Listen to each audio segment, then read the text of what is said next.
Hi, I'm Perry Atkinson, General Manager here at theDove. Hey, check out our other videos and check out our website at thedove.us.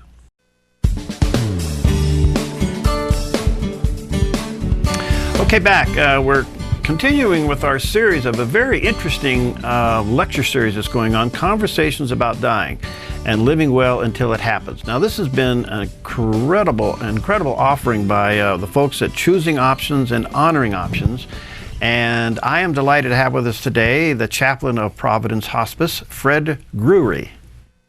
Grewe, okay. There you go. All right. Nice to have you, Fred. It's good to be here. And your presentation, you're going to be dealing with legacy of words. What do you mean by that? Actually, I've changed the title a little bit. Okay. The Soul's Legacy, Discerning Your Life Meaning and Passing It On to Your Loved Ones. Okay.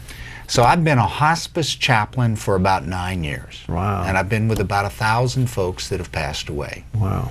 Now, not everybody that is dying has a hard time, but of the folks that have a hard time, the biggest issue that I see is what I call the loss of meaning.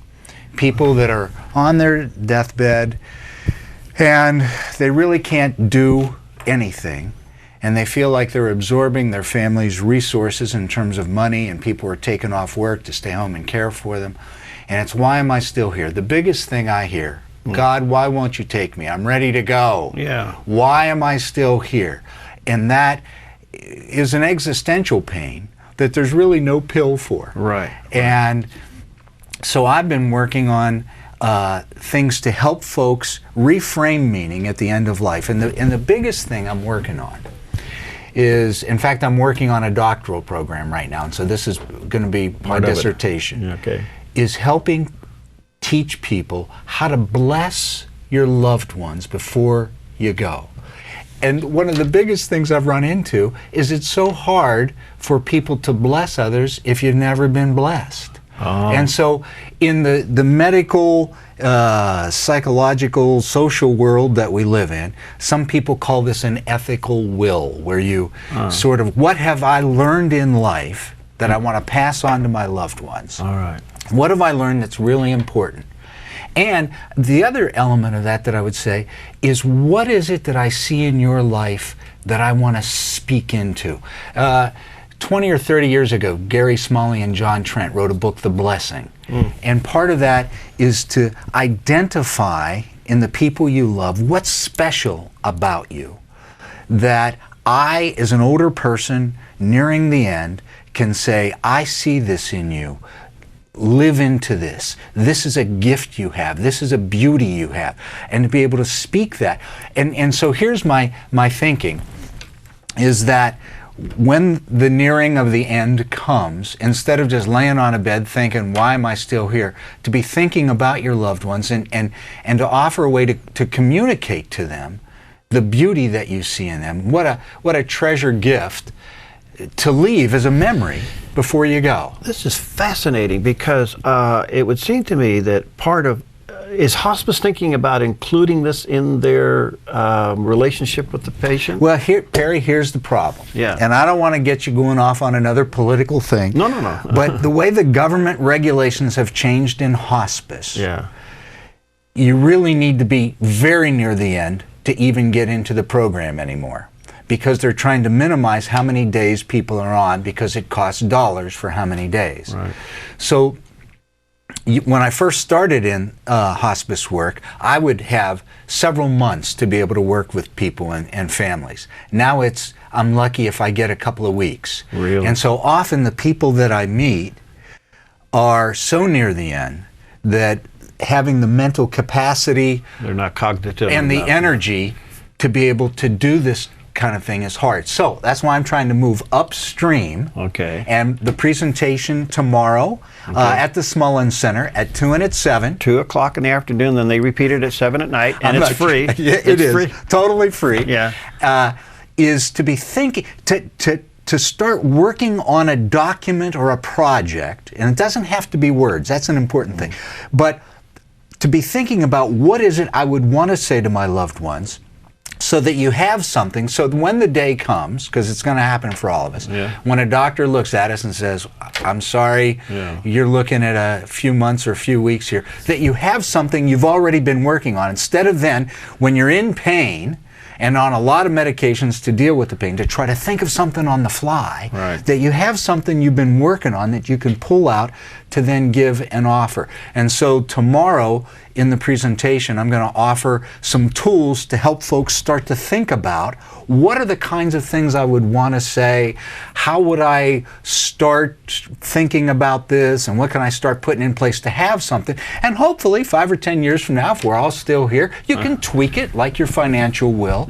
So this is, so I just think it has to go further upstream, because by the time somebody comes on to hospice care, we're really late in the game. Wow. I just think that this window you're talking about, Fred, I've been around enough people who have gone through hospice and into that stage that you're talking about. They're sitting there, they're cognitive enough, but they're upset with all this activity that's going around. It just doesn't make any sense. Why am I dying and can't control getting out of here and saving everybody a lot of time and money? You know, to turn that into a conversation of what is it you want to say and pass on to your loved ones. You know, now I realize that can be hard. Maybe there's some broken relationships there. You know? Look, if there's, there's always broken. We're human. I heard you talking to Pastor Rick a few moments ago, and he was talking about suffering. Here's one of the important things I want. The real wisdom that we learn in life, most often, if not always, comes through where we suffered. And so to think about what is it I would want to pass, think about in my life, where have I really suffered? Because that is where I learn from God the jewels that I can give, the precious stuff to the people that are going to stay behind, as well as bless them. I think it's going to be, it's so important for the grieving of our survivors.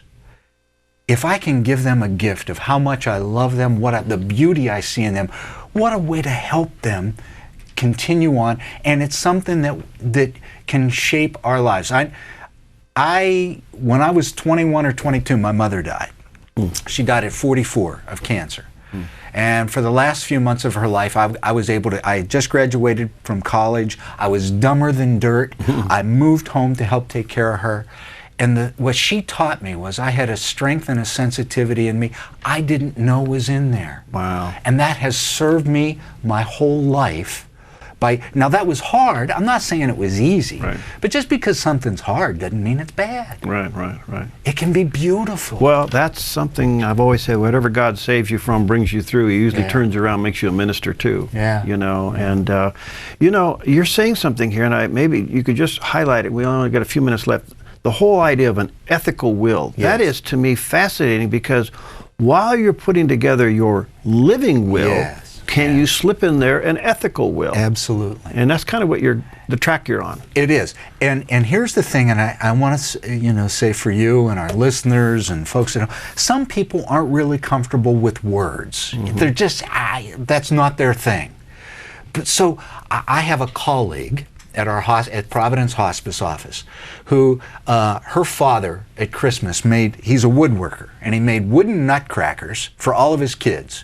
But he designed them specifically for what they loved to do and the beauty he saw in them. So for my colleague who loves to garden, her nutcracker has all kind of gardening stuff on it, and maybe her favorite Bible verse, you know. And so he didn't have to communicate with words, but he gave her a gift where he saw the beauty in her. Now that's something she's going to cherish forever. And so it doesn't always have to be words. It can be a scrapbook. It could be a doll, or a quilt. It could be many things. But who doesn't want to hear what's special about me? And when it's from your mother, your father, or someone you deeply love who's dying, how precious is that? There could be somewhat of a psychological barrier, because people really don't want to think about their own death, so they don't want to plan for it. So how you encourage them to break through that? I think the Holy Spirit and reality are really good at that.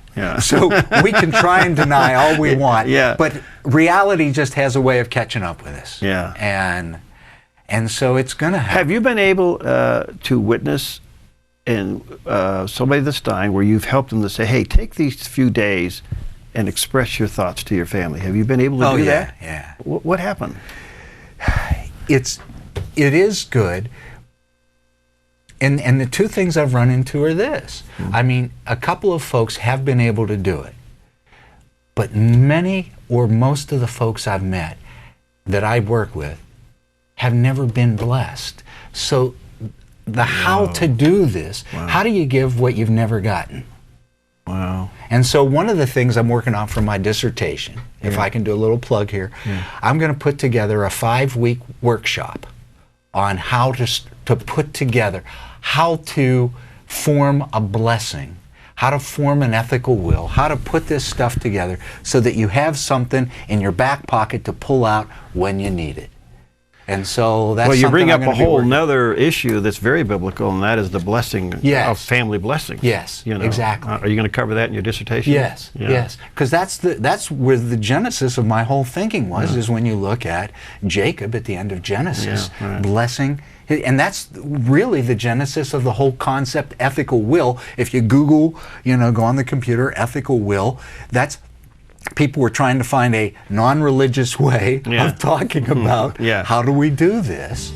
Well, it's a precious gift. Well, folks, this is a great series, and it's totally free. And you can hear Fred give his lecture coming up tomorrow at the Smullen Center, 2 o'clock in the afternoon, and then they repeat the whole thing at 7 o'clock at night.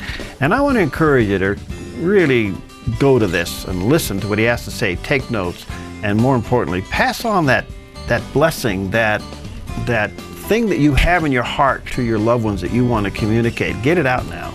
Get it down now. Fred, I'm thrilled. I want to read your dissertation when you're done.